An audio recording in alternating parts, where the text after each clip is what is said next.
So, we just got some insane leaks about Lohen, Sandrone, and the whole Snezhnaya direction, and this is one of those leak drops that can change how people save before anything is even official. So in this video, we are going over the new kit leak details, what they could mean for future teams, and at the end I also want to add the leaked 6.44 star lineups, because that part looks very relevant too. Let us start with Sandrone, because that is the biggest thing here for me. The leak describes Sandrone more like a sub-damage dealer and compares her role to an Effa.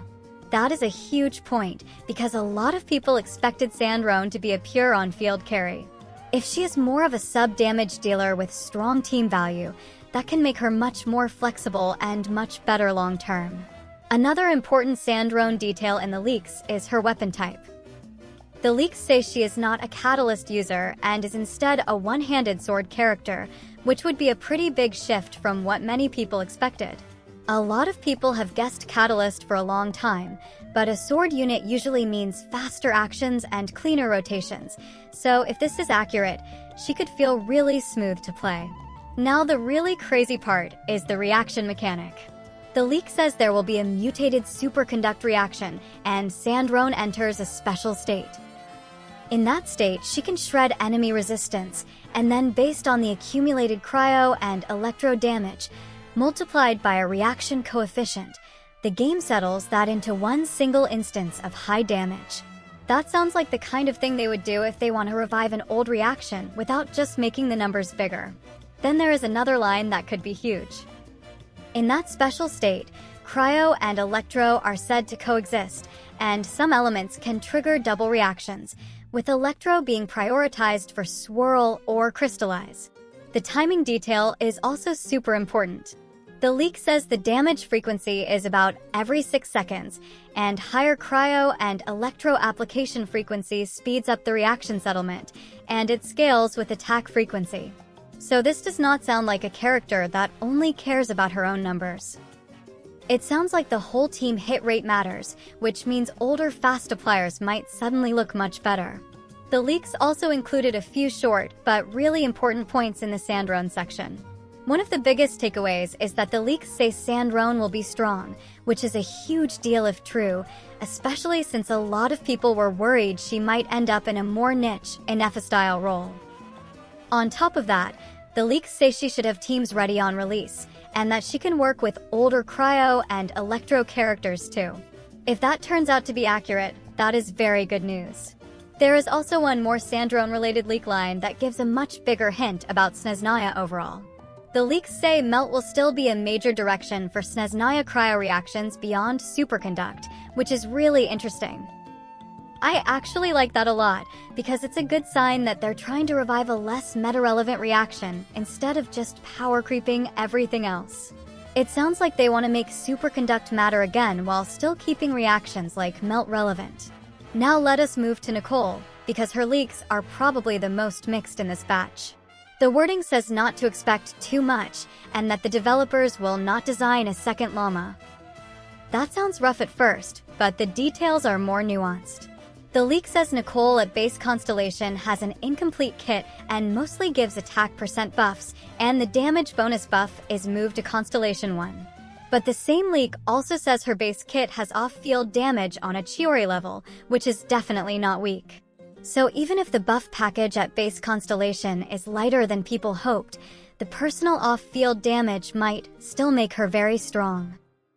To me, this sounds less like a weak character and more like a mixed support and sub-damage dealer where some of the full value comes later. The Hexarai interaction is the biggest Nicole detail though. The leak says her buff duration can be extended by Hexarai damage, and later it says each different Hexarai teammate extends the duration, with short rotations being okay, but longer rotations locking to 4. In simple words, it sounds like you can use her in partial setups, but if you want long smooth rotations and full uptime, they are pushing you toward a more complete Hexarai team. And then there is the Varka line. The leaks say Varka is definitely the optimal partner for Nicole, which lines up with what we've been hearing overall.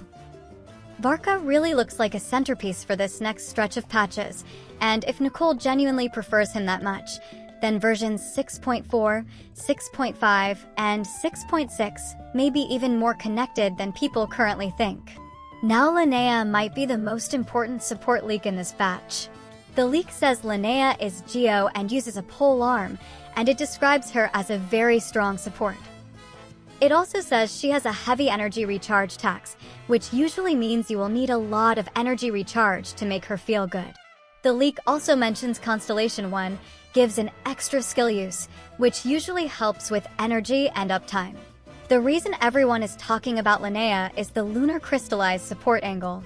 The leak says her off-field damage can also trigger Lunar Crystallize, and that her burst grants Lunar Crystallize plus around 40% resistance shred. If that is real, then she could be a huge piece for Z-Buy teams and Lunar Crystallize teams in general. The leak also says you need to stack defense to maximize her, so at least the build direction sounds pretty clear.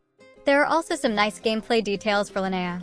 Her skill is said to have a tap and hold version, with tap being a dash or charge forward, and hold firing one projectile every 2 seconds.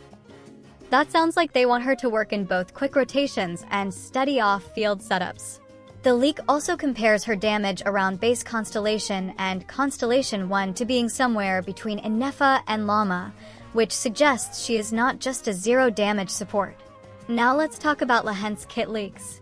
Right now, the leak describes him as a cryo polearm character for the standard banner with an off-field role, and it also suggests he could work well with Sandrone.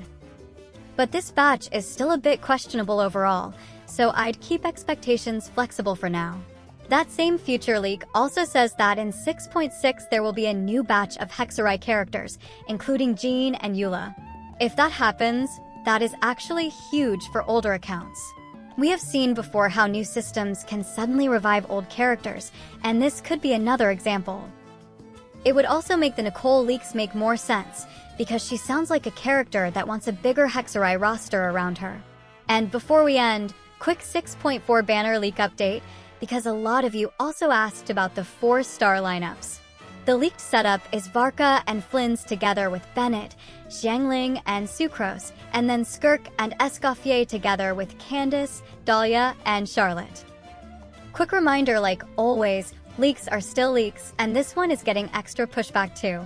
A few people are calling it unreliable, and some of the details seem to clash with what other leakers previously said, especially around Linnea's kit and even her weapon type, since earlier info pointed to her being a bow user. So definitely do not treat this like final patch notes. That said, it can still be worth discussing, because even questionable leak batches sometimes reflect ideas they are at least testing internally. Anyway, I will keep you updated when more info drops. Good luck with your savings, good luck if you are pulling soon, and I will see you in the next one.